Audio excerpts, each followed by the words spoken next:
अस्सलाम वालेकुम दोस्तों, इनसाइड में मौज़ूद फ़खर में खुश आमदीद।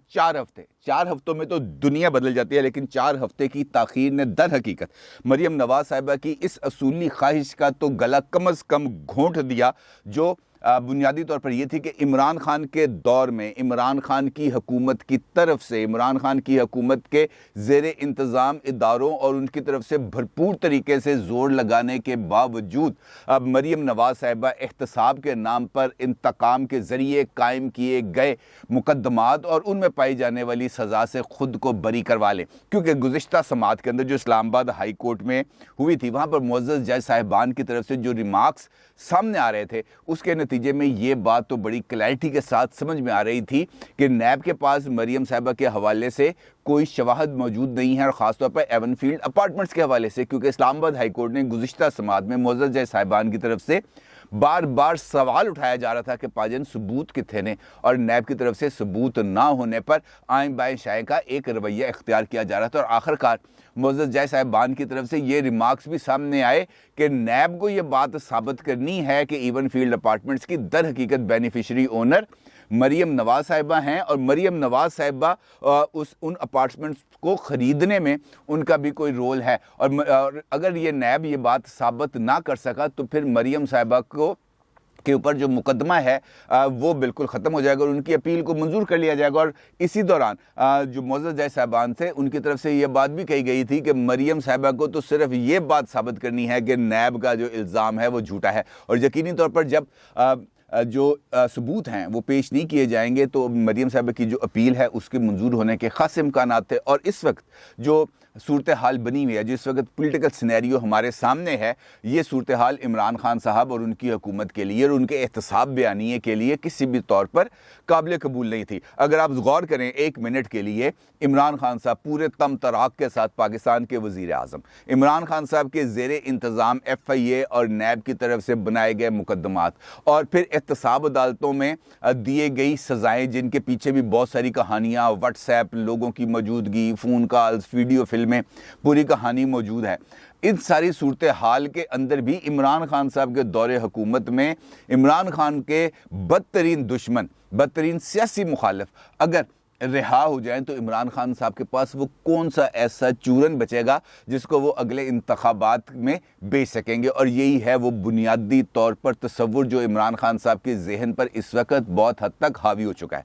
अब चूँकि उनको ये सूरत हाल कबूल नहीं है तो उसके लिए कोई ना कोई रास्ता तलाश करना था, तो उसके लिए आसान रास्ता ये था कि इल्तवा मांगा जाए। लेकिन इस्लामाबाद हाई कोर्ट से इल्तवा मांगने के लिए किसी किस्म की कोई लीगल ग्राउंड्स का होना ज़रूरी था, और लीगल ग्राउंड्स के लिए ज़रूरी था या तो आपके पास शवाहद इस किस्म के आएँ या इस किस्म का आपके पास कोई जवाज़ हो जिसके ज़रिए आप अदालत को कायल कर सके कि जनाब हमने ख़त लिखा हुआ है, हमें वहाँ से ये जवाब आया है, इस जवाब के मुताबिक ये जो शवाहिद हैं जो लंदन से आने हैं एवनफील्ड अपार्टमेंट्स के हवाले से, ये हमें 3-4 हफ्ते तक मिलेंगे, लिहाजा इस बात का इसके लिए हमें वक्त दे दिया जाए। या दूसरा ऑप्शन ये था कि वकील बदल लें, क्योंकि पाकिस्तान की जुडिशियल सिस्टम के अंदर ये वकील बदलना ही सबसे ज़्यादा आसान काम है, और नैब ने यही काम किया। आखिरी वक्त पर यानी समात से चंद रोज़ पहले वकील बदलने के हवाले से बातें चली। 2 वकला से रब्ता किया गया, एक थे ख्वाजा तारिक रहीम साहब जो पुराने सियासतदान भी हैं और एक लॉयर भी हैं, और दूसरे थे अज़हर सदीक एडवोकेट साहब, जिनका नामी बहुत ज़्यादा ज़ेरे गर्दिश था जब इमरान खान साहब ने शहजाद अकबर साहब को तब्दील किया था, और उस वक़्त जिन लोगों को इस पोस्ट के लिए कंसिडर किया जा रहा था उसके अंदर उस लिस्ट के अंदर अज़हर सदीक साहब का नाम भी शामिल था। अब तारिक रहीम साहब ने तो शायद इस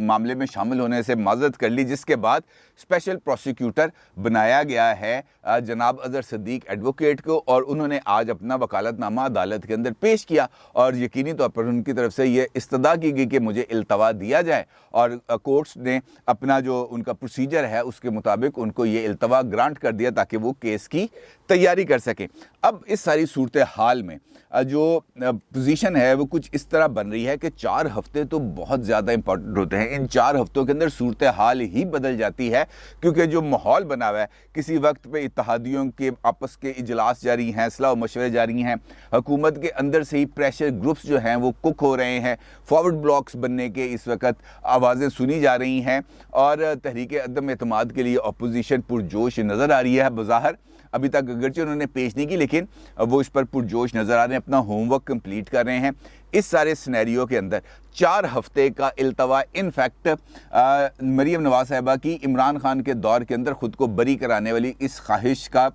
जो गला घोंटना है उसके मुतरादिफ होगा। इस इल्तवा का मकसद ये है। अब मरीम नवाज साहिबा भी चूँकि सारी सूरत हाल से आगाह हैं, जब वो आज निकली हैं बाहर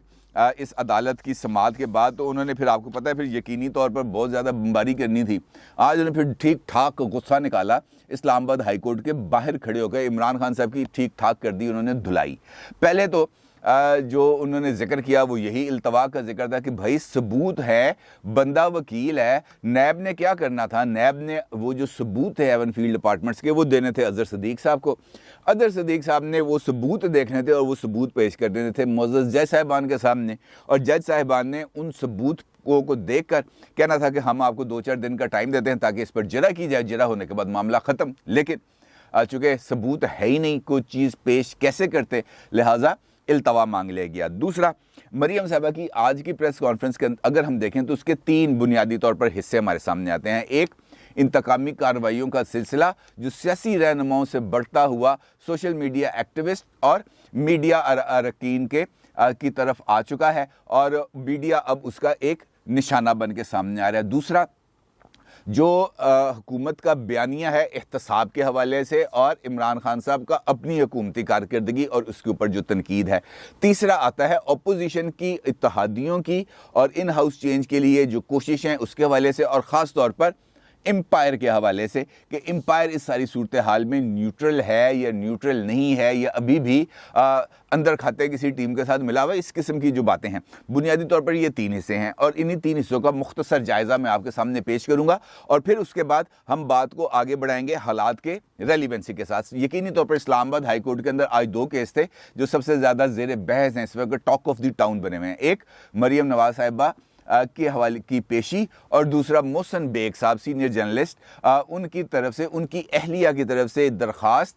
जो दायर की गई इस्लामाबाद हाई कोर्ट में, और उसमें दरख्वास्त की गई, इस्तदा की गई इस्लामाबाद हाई कोर्ट से कि उनके ख़िलाफ़ जो मुकदमा, जो FIR दर्ज की गई है 780A यानी दहशतगर्दी एक्ट के तहत, उसको क्वैश किया जाए, उसको ख़त्म किया जाए। अच्छा, उसके लिए तो अब कल की तारीख पड़ गई, लेकिन यकीनी तौर पर जब मरीम साहिबा वहाँ पर जाएंगी तो सवाल तो होगा। जब सवाल हुआ मरीम साहिबा का तो मरीम साहिबा ने तो सारे ही धोने धो दिए, क्योंकि एक जानिब उनका इस बात का उन्होंने एतराफ़ किया कि माजी के अंदर उनकी हुकूमत के ऊपर जो तनकीद की जाती थी, जिस तरीके से उनको कटहरे में खड़ा किया जाता था, और ख़ास तौर पर जब पैनामा आया उस सूरत हाल में, तो उनका ये कहना था कि मोहसिन बेग साहब भी उन अफराद में शामिल थे जो मुस्लिम लीग नून की गवर्नमेंट के ऊपर तनकीद भी करते थे, और दीगर लोग भी थे वो भी तनकीद करते थे, लेकिन मुस्लिम लीग नून ने किसी भी बंदे को FIA के ज़रिए नहीं उठवाया। अब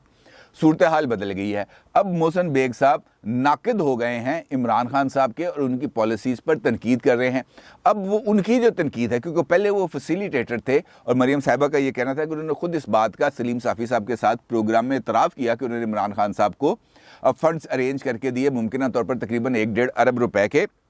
और इसके साथ साथ उनको उन्होंने सियासी तौर पर उनको सपोर्ट भी एक्सटेंड की। मरीम साहबा ने कहा कि उन्होंने चूँकि ये बात खुद कही हुई है, लिहाजा वो काबिल एहतराम भी हैं यकीनी तौर पर, लेकिन जो इस वक्त सूरत हाल है उसका तकाजा ये है कि इमरान खान साहब, अगर उनको तनकीद अच्छी नहीं लगती, अगर उनको लोगों की तरफ से दिए गए जवाब, जो उनके सवालात के जवाब में उनको दिए जाते हैं, वो जवाब अच्छे नहीं लगते, तो बेहतर यह है कि जनाब कि वो बोलना ही बंद कर दें। वो अगर खामोश हो जाएंगे तो यकीनी तौर पर जो तनकीद है वो सिर्फ पॉलिसी पर होगी, किसी शख्स या किसी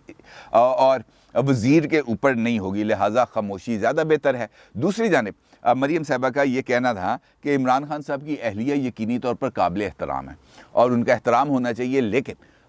जो मेयारात इमरान खान साहब अपनी फैमिली के लिए, अपने घर की ख़वातीन के लिए, अपनी बीवी और अपनी बहनों के लिए चाहते हैं, तो वो मेयार उनको दीगर जो ख़वातीन हैं उनके लिए भी वही स्टैंडर्ड्स को सेट करना पड़ेगा। फिर उन्होंने अपना हवाला दिया, अपनी वालदा का हवाला दिया और उन्होंने इंकशाफ किया कि जिस वक्त वो लंदन में थी और वो लंदन से जाती थी अपनी वालदा की अयादत के लिए, जब वहाँ से वापस आती थी, तो उनका ये कहना है मरियम साहिबा का कि उस वक्त पीटीआई के चंद अफराद वहाँ पर मौजूद होते थे और वो उनके बारे में नाजेबा अल्फाज इस्तेमाल करते थे। उन्होंने कहा ये मैंने खुद भुगता है, ना सिर्फ मैंने भुगता है बल्कि मेरे बेटे जुनेद सफदर ने भी ये सारी कासानी भुगती हुई है, क्योंकि वो जब बाहर आते थे तो उनको उनकी वालदा का नाम लेकर गाली दी जाती थी और हमने तो ये सब कुछ बर्दाश्त किया है और अब भी कर रहे हैं। उन्होंने हालिया उनका जी अब इमरान खान इक़्तिदार में है, मैं गिलगित गई, मैं बल्तिस्तान गई, मैं आज़ाद कश्मीर गई, वहाँ पर जाके इलेक्शन कैंपेन चलाई, तो मेरी सियासी बातों का जवाब सियासी तौर पर देने की बजाय वहाँ पर जो उस वक्त पीटीआई की इलेक्शन कैंपेन चलाने वाले वफाकी वज़रा थे उन्होंने मुझ पर ज़ाती हमले किए और रकीक हमले किए। मेरा ख्याल है उनका इशारा अली अमीन गंडापुर साहब और मुराद सईद साहब के ऊपर था, क्योंकि यही दोनों ये कैंपेन चलाते रहे यकीनी तौर पर और वही बातें अभी तक मौजूद हैं और उस पर उनको उस वक्त शाबाश मिलती थी, लेकिन आज लोगों को उठाया जा रहा है। सियासी तौर पर मरियम साहिबा का ये कहना था कि इमरान खान साहब जा रहे हैं रशिया, लेकिन वो जहाँ जहाँ पर जाते हैं वहाँ पर पाकिस्तान के लिए प्रॉब्लम्स क्रिएट करते हैं, क्योंकि वो जो बात करते हैं वो हक़ाइक़ के मुताबिक नहीं होती और वहाँ पर जाके अपने आप को इस तरह का पोर्ट्रे करते हैं कि उनसे ज़्यादा उनका मुखलिस और उनके दुश्मनों का दुश्मन कोई नहीं है। लिहाजा जो सफारती ताल्लुकात हैं वो बहुत बुरे तरीके से मुतासर होते हैं और चूँकि उनको इन सफारती पेचीदगियों का इल्म नहीं है, लिहाजा उसकी वजह से पाकिस्तान को खमियाजा भुगतना पड़ता है। और उन्होंने इसका हल भी पेश किया, बड़ा दिलचस्प हल पेश किया। उन्होंने कहा जी इस सारी सूरत हाल का हल ये है कि इमरान खान साहब को वज़ीर आज़म हाउस के किसी कमरे में बंद कर दिया जाए, यही इसका हल है। अदरवाइज़ अगर वो मुल्क को घूमेंगे, सफारती सतह पर पाकिस्तान के केसेस को उछालने की कोशिश करेंगे, तो फिर यकीनी तौर पर उसका जो अंजाम है वो हमारे लिए अच्छा नहीं होगा और हमें ज़्यादा से ज़्यादा सफारती तन्हाई को अब बर्दाश्त करना पड़ेगा। सियासी मामलात का उन्होंने जिक्र किया। उन्होंने कहा जनाब तहरीक अदम एतमाद अपोजिशन ने फैसला कर लिया है, मुस्लिम लीग नून पहले कायल नहीं थी, अब कायल है, यकसू भी है, तहरीक अदम एतमाद पेश भी करना चाहती है और इत्तहादियों के लिए इनफैक्ट इम्तहान है। इम्तहान इस वजह से है कि अब उन्होंने चूज़ करना है, एक तरफ पाकिस्तान के अवाम खड़े हैं, दूसरी जानिब इक़्तिदार है। अब इत्तहादियों ने इस बात का फ़ैसला करना है कि उन्होंने अवाम के साथ खड़े होना है या उन्होंने इक़्तिदार का साथ देना है, क्योंकि अगर उन्होंने इक़्तिदार का साथ देना है फिर उन्हें अवाम का हाथ अपने हाथ से छोड़ना पड़ेगा। दूसरा उन्होंने इंकशाफ किया मरियम साहिबा ने, वो ये है कि एक बहुत बड़ा फॉरवर्ड ब्लॉक है जो पीटीआई के अंदर ना सिर्फ कायम हो चुका है बल्कि वो इंटैक्ट भी है और वो मुंतज़िर है सिर्फ इस बात का कि किस तरीके से ये जो तहरीक अदम एतमाद है या इन हाउस चेंज का प्रोसेस का आगाज़ हो और वो अपने आप को लॉन्च करें। यानी पीटीआई के अंदर जो फॉरवर्ड ब्लॉक है, अब मरियम साहिबा ने आज अपनी प्रेस टॉक के अंदर इस बात का इंकशाफ किया कि वो फॉरवर्ड ब्लॉक बहुत बड़े नंबर के साथ मौजूद है और ये इंकशाफ पहली मरतबा मरियम साहिबा के ज़रिए सामने आया कि जनाब हमारे पास एक फॉरवर्ड ब्लॉक की सूरत में पीटीआई के अंदर कुछ लोगों के साथ हमारा इंटरेक्शन भी है और वो सामने आने के लिए तैयार भी हैं। दूसरा अंपायर यकीनी तो फिर अंपायर की बात होती है जब वोट ऑफ नो कॉन्फिडेंस की बात होती है। मरियम साहिबा ने इस मरतबा भी इस्टेब्लिशमेंट के ऊपर बराह रास्त किसी किस्म की जुमलेबाजी से गुरेज किया और मुस्कुराते हुए उनका ये कहना था कि एम्पायर तो होता ही न्यूट्रल है, क्योंकि अगर वो न्यूट्रल नहीं होगा तो फिर एम्पायर नहीं होगा बल्कि पार्टी होगा। लिहाजा जो आज का उनका जो ये सारा पहलू थे वो बुनियादी तौर पर इस बात का इजहार कर रहे थे कि उनकी जो सबसे बड़ी ख्वाहिश थी कि इमरान खान साहब के दौर के अंदर ही अपने आप के लिए एक सर्टिफिकेट ले लेना बरियत का, वो अब शायद उनके लिए पॉसिबल नहीं नज़र आ रहा और इस बात का उनको गुस्सा भी था। दूसरी जानिब अगर हम देखें इस वक्त तो जो तैयारियां हमारे सामने नज़र आ रही हैं इन हाउस चेंज के लिए, वो भी पॉलिटिकली तो अंदर खाते जो डेवलपमेंट्स हैं उसका अमल भी जारी है और मुस्लिम लीग नून चूँकि मेजर पार्टी है, नंबर्स उसके पास ज़्यादा हैं, चाहे वो पंजाब है चाहे वो सेंटर है, तो उसको उन नंबर्स की मौजूदगी के लिए उसकी रेलिवेंसी बाकी पार्टी से ज़्यादा है और लिहाजा जो एक्टिव होना चाहिए मुस्लिम लीग नून को, वो उस हवाले से उनकी एक्टिवनेस के ऊपर जो बात है वो हो सकती है। लेकिन ऑन दी होल अगर हम देखें तो पाकिस्तान के अंदर अब सियासी तब्दीली